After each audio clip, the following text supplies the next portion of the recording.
Hey everyone, and welcome to this week's weekly roundup for EVE Echoes for the week ending the 29th of October 2023. In these videos we just go through the week's news, anything that's relevant in the patch notes, etc. Normally we'd round this off with the developer Q&A document, but unfortunately that's not been provided today. I was hoping it would be up by now, hence why the video's a day later than usual, but never mind, we can do this video without it. So let's get on with the video, shall we? First up, we have the Navigator Program. This is that event that comes around every 3 or 4 months. If you top up with enough Aurum, I believe it was 499 Aurum, you get the ability to claim additional skill points for the ongoing month. The amount of skill points that you get depends on how many skill points you already have, and the less that you have, the more you will get, if that makes any sense. And all you have to do is purchase 499 Aurum. You don't have to spend it, but you can double the amount of skill points that you get by then spending the Aurum. Me personally, just having it in the account is enough. I'll just buy my 499 Aurum and then spend it in the future on Concord passes. That tends to be how I roll with it. But also, as what always comes with it, is the cumulative top-up screen. Here you get some nice little bonuses depending on how much Aurum you buy. Once again, I always do the same, the 499 Aurum, which unlocks 3 of those keys, which you can unlock a specific kind of box in-game. So there's not much to be said for this one. I don't personally usually go for the maximum reward of 1,499. I think the one time I ended up with that was when I wanted the Grimace skin during the Halloween event last year, and me buying enough Aurum to get that skin unlocked all of the rewards here anyway. But for the most part, as you can see, this is pretty much where I sit. So moving on the Discord server, we have been teased with the blue and white nanocores returning. We haven't seen them materialise in-game as of yet, unless I'm looking in completely the wrong place. But it was teased that the nanocores will also appear for dreadnoughts and ore ships, that's industrial ships. So it'll be interesting to see how ridiculously overpriced these things are going to be, because they again have their own special mode. I think it's called the Glaze mode. I'm no expert though. So next up we have the Plex report. Yes, the dreaded Plex report. It's going to feel like a broken record at this point. Plex has gone up again. Naturally, everybody's ability to make is continuing to go up. So of course the cost of Plex is going up, as is how the market works. We're currently on 6.8 million Plex. Plex-ISK, sorry. Yes, it currently costs 6.8 million ISK per Plex. Now, just to put that into perspective, based on 6.8, with that being the cheapest one on screen at the moment, to get your basic Omega with 170 Plex, you're currently looking at 1,156,000,000 Plex? No, ISK. I don't know why I'm getting these mixed up in my head right now. Anyway, 1.15 billion ISK to get your basic Omega. Let's try not to say ISK and Plex anymore, otherwise I will confuse myself and, of course, confuse you. So ready to go. This has got another week and a half on it, but I figured I'd bring it up anyway. Ready to go is still in effect in the game. That means reduced transaction fees in Jita and Mar, and also a 50% buff to your planetary material output.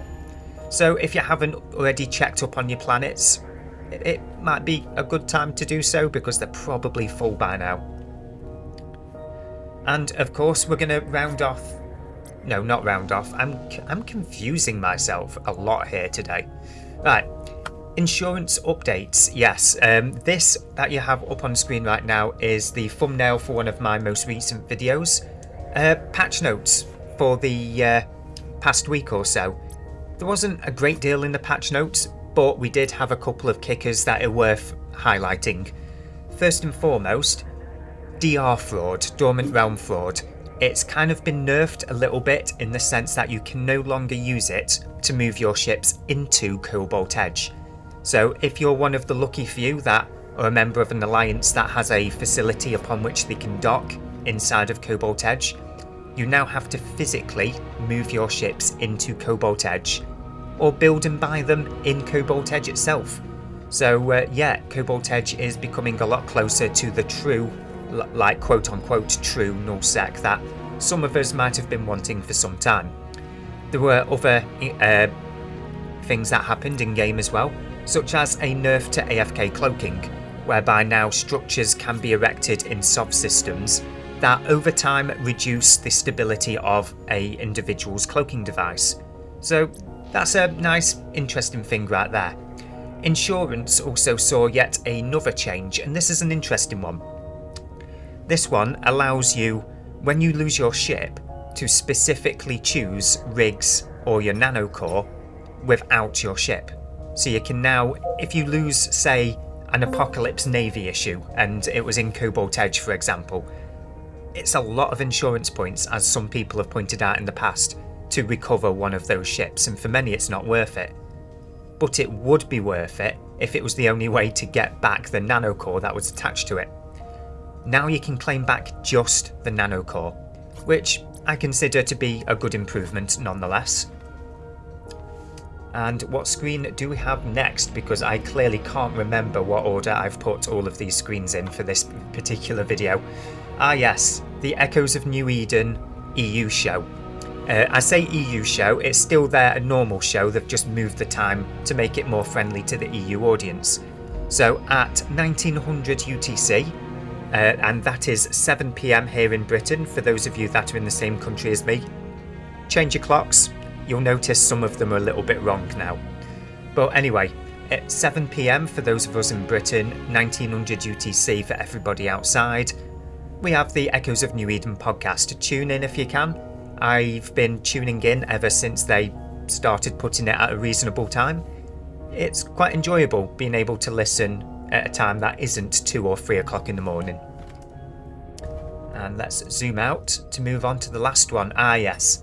Now, this bit isn't Eve Echoes, so you can choose to click away now if you want. I will not blame you at all.